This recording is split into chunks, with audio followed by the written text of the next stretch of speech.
지금 우리는 2023년 가장 끝자락에 서 있습니다. 지난 한 해 동안 우리 교회의 표어는 새롭게였습니다.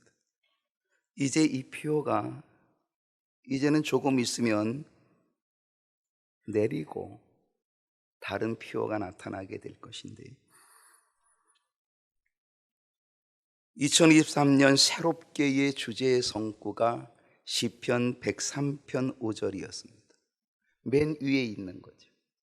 좋은 것으로 내 소원을 만족하게 하사 내 청춘을 독수리같이 새롭게 하시는도다. 지난 한 해 동안 독수리같이 새롭게 되셨는지 모르겠습니다. 독수리가 아니고 병아리가 되셨나요? 독수리는 여러 가지 특징을 가지고 있다고 제가 얘기를 했습니다. 작년 이맘때 여러분 독수리에 대한 이야기를 이곳에서 했습니다. 독수리의 시력은 특별합니다. 매의 눈이 기가 막히지만 독수리의 시력도 못지 않습니다. 인간의 눈의 8배 이상의 능력을 가지고 있습니다. 2000m, 2km 밖에 있는 토끼의 움직임도 알아차릴 수 있는 눈을 독수리는 가지고 있다고 합니다. 2023년 여러분의 눈은 어떠셨습니까? 백내장 걸려서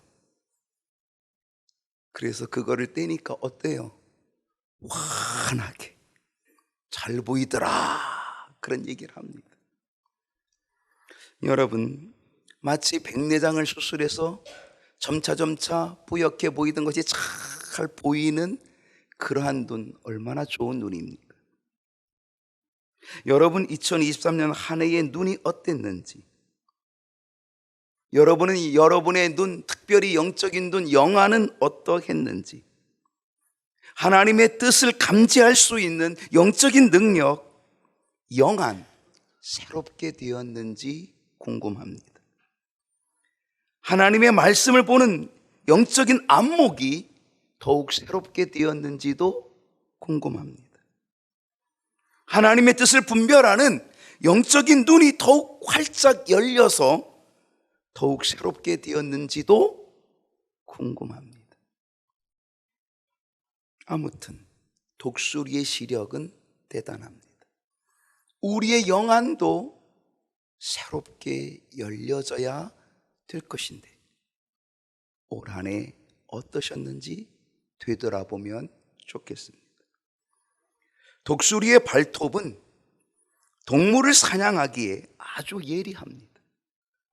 여러분은 올 한 해 사탄의 권세를 제압할 예리한 영적인 발톱을 가지고 계셨는지도 궁금합니다. 늘 사탄에게 이리 치고 저리 치고 그리고 얻어 터지고 쓰러지고 그랬던 것은 아니었는지요? 오늘 우리는 독수리의 발톱, 오늘 우리는 동물을 사냥하기에 충분한 예리한 그 발톱, 그거와 같이 우리의 영적인 발톱도 새롭게 강해져서 사단의 권세를 누르는 그런 힘 있어야 된다는 사실입니다. 독수리의 날개는 정말 기가 막힙니다. 그 날개를 활짝 펴서 창공을 날아오르는 그 힘은 대단합니다.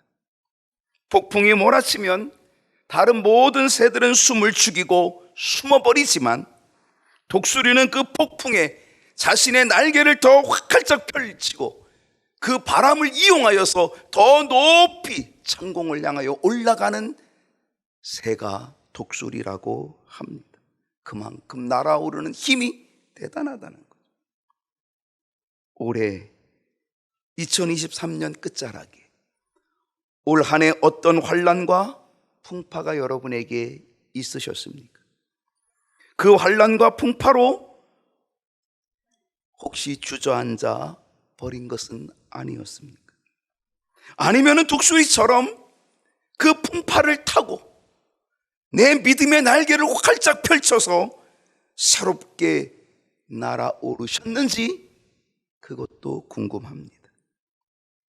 이 한 해 동안 우리의 표대로 얼마나 새롭게 되셨는지요. 2023년 한 해를 주셨고, 그리고 1년 동안을 인도해 주신 그 하나님 앞에 오늘 이 끝자락에서 다시 한번 감사를 드리고, 이제 잠시 후에 허락되어지는 2024년에는 성령이 충만하여 더욱 능력 있는 삶을 살아갈 수 있기를 주님의 이름으로 축원합니다. 초대교회의 특징은 한마디로 말하면 성령 충만입니다. 신약 성경은 마태복음, 마가복음, 누가복음, 요한복음, 그리고 5번째 책은 사도행전입니다. 이 사도행전을 다른 말로 얘기하면 성령행전이라고 말을 합니다. 이 사도행전은 성령의 역사를 기록해 놓은, 초대교회의 성령이 어떻게 역사했는지를 기록해 놓은 책이 사도행전, 성령행전입니다. 사도행전 2장 4절을 보게 되면 다 같이 읽어보십시다. 사도행전 2장 4절 시작. 그들이 다 성령의 충만함을 받고 성령이 말하게 하심을 따라 다른 언어들로 말하기를 시작하니라. 오순절날 마가의 다락방에 임한 성령 충만함의 역사에 대한 기록, 이게 사도행전 2장 4절입니다. 실상 성령 충만은 우리 주님의 예고편 속에 들어 있었습니다. 사도행전 1장 5절을 보십시다. 어떤 예고편입니까? 요한은 물로 세례를 베풀었으나 너희는 몇 날이 못 되어 성령으로 세례를 받으리라. 우리 주님께서 예고한 예고편입니다. 너희들은 몇 날이 못 되어 성령으로 세례를 받으리라. 성령이 임하리라 라고 하는 것이죠.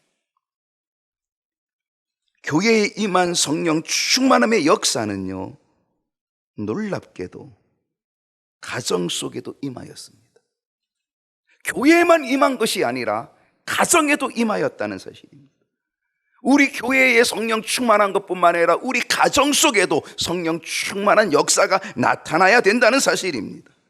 사도행전 10장 44절을 보면 베드로가 이 말을 할 때에 성령이 말씀 듣는 모든 사람에게 내려왔다 그랬어요. 바로 이 가정이 고넬료의 가정입니다. 고넬료의 가정은 이방인의 가정이었지만, 그런데 이방인의 가정에도 유대인에게 내려줬던 성령의 충만함이 똑같이 임하였다라고 하는 것을 보여주고 있다라고 하는 것입니다. 교회에 임한 성령의 역사가 가정에도 임하고, 가정에 임한 성령의 역사가 개인에게도 임하였다는 것입니다.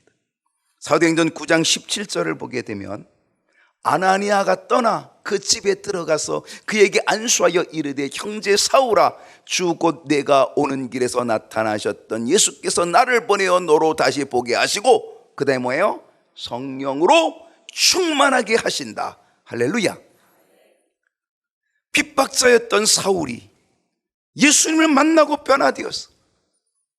말에서 떨어지고 눈이 멀었지만 아나니아 선자의 안수기도로 통하여 눈이 열려지고, 그리고 성령의 충만한 역사가 그에게 임하게 된 줄로 믿습니다. 2024년은 우리의 삶과 믿음의 새롭게를 뛰어넘어서 성령이 충만한 삶 될 수 있기를 축복합니다. 우리 교회에 성령 충만할 뿐 아니라 우리 가정에도 성령 충만으로 다음 세대를 세워갈 뿐 아니라 각 사람들에게 성령 충만하여 하나님의 귀한 일꾼으로 헌신하게 되는 역사가 일어날 수 있기를 간절히 소원합니다. 그렇다면 어떻게 성령 충만할 수 있을까요? 그것은 예배로 성령 충만해야 합니다. 오늘 예배에 대한 시상을 했습니다. 예배가 참 중요한 것은 예배는 은혜의 통로입니다. 예배는 성령 충만의 통로가 된다는 거죠. 그래서 우리가 해야 할 일은 모이는 일 해야 합니다. 사도행전 2장 1절을 보게 되면 오순절 날이 이미 이름에 그들이 다 같이 한 곳에 모였더니 모이는 일 해야 됩니다. 모이기를 피하면 우리의 믿음도 약해질 수밖에 없습니다. 실상 예전에는 성탄절이 평일이어도 주일이어도 오전 예배도 있고 저녁 예배도 있고 다 있었다는 거예요. 요즘은 점점점 이제는 모이기를 피하는 시대가 되어버렸다는 거예요. 우리의 믿음도 점점점 약해지고만 거죠. 우리가 모이기를 피하면 피할수록 우리는 우리의 믿음이 점점점 약해질 수밖에 없다는 거예요. 여러분, 현대인의 건강을 해치는 아주 중요한 요소가 뭔지 아십니까? 현대인의 건강을 해치는 아주 중요한 요소, 그거는 인스턴트입니다. 인스턴트 식품이 결국 우리의 건강을 망치는 중요한 요인이 되고 있는 것. 교회의 건강과 영적인 건강을 해치는 것, 인스턴트 신앙입니다. 간편하게 하는 것, 편리주의로 하는 것, 이것이 곧 우리의 영적인 건강을 해치고 만다는 사실입니다. 그래서 히브리 기자는 뭐라고 얘기합니까? 모이기를 피하는 어떤 사람들의 습관과 같이 하지 말고 권면하여 그날이 가까움을 볼수록 더욱 그리하자. 모이는데 힘쓰자. 어떻게 성령 충만할 수 있을까요? 기도로 성령 충만해야 합니다. 사도행전 4장 31절 말씀을 보게 되면 빌기를 다하며, 빌기를 다한다는 건 뭡니까? 기도하는 거죠. 모인 곳이 진동하더니 무리가 다 성령이 충만하여 담대히 하나님의 말씀을 전하니라. 사도행전 2장 42절을 보면 그들이 사도의 가르침을 받아 서로 교제하고 떡을 떼며 오로지 기도하기를 힘쓰니라. 그리스도인이 기도가 없으면 능력이 없습니다. 그리스도인이 기도가 없으면 성령 충만함은 글렀습니다. 성령 충만은 기도 속에 있습니다. 기도는 파이프와 같이, 물을 대는 파이프와 같이, 그래서 우리는 기도는 성령 충만한 통로가 된다라고 하는 사실입니다. 기도를 회복하는 새해가 될 수 있기를 소망합니다. 성령 충만의 길을 여는 기도를 결단하고 1시간 기도, 5번째입니까? 1시간 기도. 온 성도들이 실천하여서 성령 충만의 통로를 열어갈 수 있기를 소원합니다. 어떻게 성령 충만할 수 있을까요?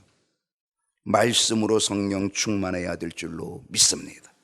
사도행전 10장 44절을 다시 한번 보면 베드로가 이 말을 할 때에 말씀을 전할 때에 성령님께서 말씀 듣는 모든 사람에게 내려오시니,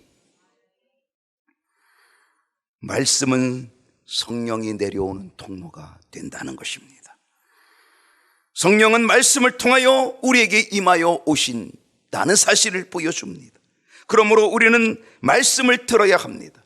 우리는 말씀을 읽어야 합니다. 그래서 성경 일독 하자, 예배의 모범 갖자.